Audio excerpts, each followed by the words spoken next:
নমস্কার। আমি ডক্টর কুন্তল মুখার্জি, একজন হোমিওপ্যাথি ডাক্তার কলকাতার। আজকে আমি আলোচনা করব অ্যালার্জিক রাইনাইটিস বা ঘন, ঘন সর্দি-কাশি লেগে, সর্দি-কাশি জ্বর লেগে যারা কষ্ট পান তাদের জন্য। বিশেষ করে বাচ্চারা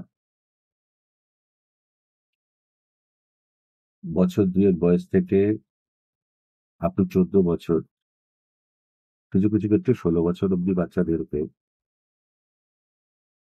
হোমিওপ্যাথিক ট্রিটমেন্ট দ্বারা সম্পূর্ণভাবে, সম্পূর্ণভাবে কথাটা মনে রাখবেন, সম্পূর্ণভাবে এই প্রবণতার থেকে মুক্তি দেওয়া যায়।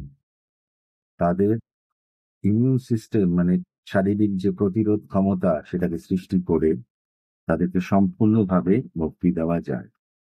আর রেস্ট অফ দ্য পিপল মানে ১৪ থেকে যত বছরই বলুন না কেন, তাদের ক্ষেত্রে এর নিরাময় ৮০% থেকে ৮৫% অব্দি সম্ভব। কেন? এবার যদি আপনাদের মনে প্রশ্ন জাগে যে এখানে সম্পূর্ণ আর এখানে পুরোটা নয় কেন? তার কারণ হচ্ছে ১৪ বছর বয়স অব্দি ইমিউন সিস্টেম ভাঙা গড়া চলে নিজেই।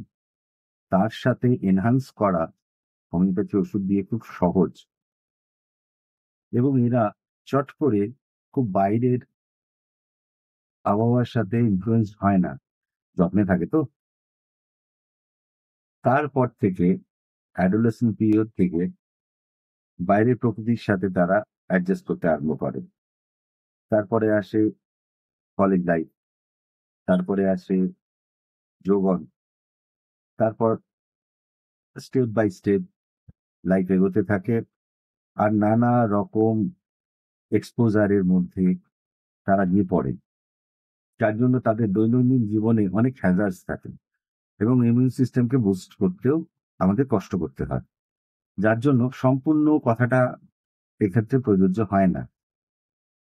তাহলেও এই যে ঘন ঘন আপনারা নানা রকম অ্যান্টি অ্যালার্জিক ওষুধ খেয়ে নেন, ক্রমাগত হাঁচি হচ্ছে, ক্রমাগত সর্দি লাগছে, একটা অ্যান্টি অ্যালার্জি খেয়ে নিন, আপাতত রিলিফ হোক, কালকে গিয়ে দেখা দিন। আবার দেখা গেল দুদিন পরে আরেকটা খেতে হলো, আবার ব্যাগ থেকে বার করে একটা টুক করে মুখে দিয়ে দিলেন, মিটে গেল। কিন্তু এটা সলিউশন না। যারা এটাকে মেনে নিয়েছেন স্বাভাবিকভাবে, ওয়েলকাম, আমাদের তো কিছু বলার নেই। আর যারা এর থেকে মুক্তি পেতে চান, আর যারা তাদের বাচ্চাদের ফিউচারকে সিকিউর করতে চান, তারা হোমিওপ্যাথি চিকিৎসার সাহায্য নিতে পারেন, যা দিয়ে কিন্তু আপনার শিশু সম্পূর্ণভাবে এই ঘন ঘন সর্দি লাগা, সর্দি কাশি হওয়া, টনসিলের ব্যথা হওয়া, এগুলোর থেকে মুক্তি পেতে পারে। এবং বড়রা যাদেরকে বলছি, যাদেরকে আমি এদের থেকে আলাদা করে দিলাম, তারাও আপ টু ৮০-৮৫% অব্দি এই সমস্যা থেকে মুক্তি পেতে পারে। ইনফ্যাক্ট মাইগ্রেন, মাথা ব্যথা, আবার ওই একটা কথাই এসে যাচ্ছে, মাইগ্রেন মানে মাথা ব্যথা, বাট মাথা ব্যথা মানেই কিন্তু মাইগ্রেন নয়। এখানেও ডায়াগনোসিস এর প্রয়োজন। কিন্তু মাইগ্রেনই হোক আর মাথা ব্যথাও হোক, সঠিক নিরাময়, সম্পূর্ণ নিরাময় যদি করতে হয়, হোমিওপ্যাথির দ্বারস্থ হন, দেখবেন উপকারই পাবেন। এবং লং টার্ম উপকারের জন্য বারবার করে বলছি, শুধু আমার জন্য বলছি না, সমস্ত হোমিওপ্যাথি প্রতিযশা ডক্টরদের হয়েই বলছি যে ভরসা রাখুন আমাদের উপরে।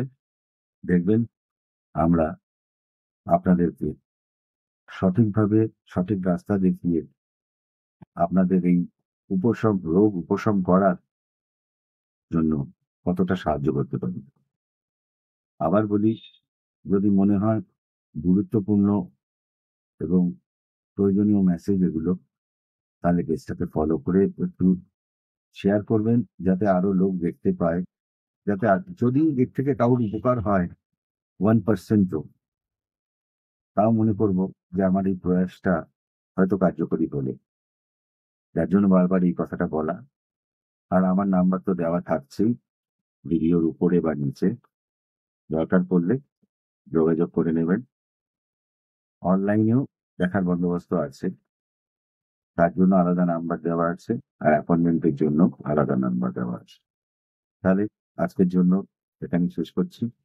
ভালো থাকুন, সুস্থ থাকুন, সবাইকে সুস্থ রাখুন।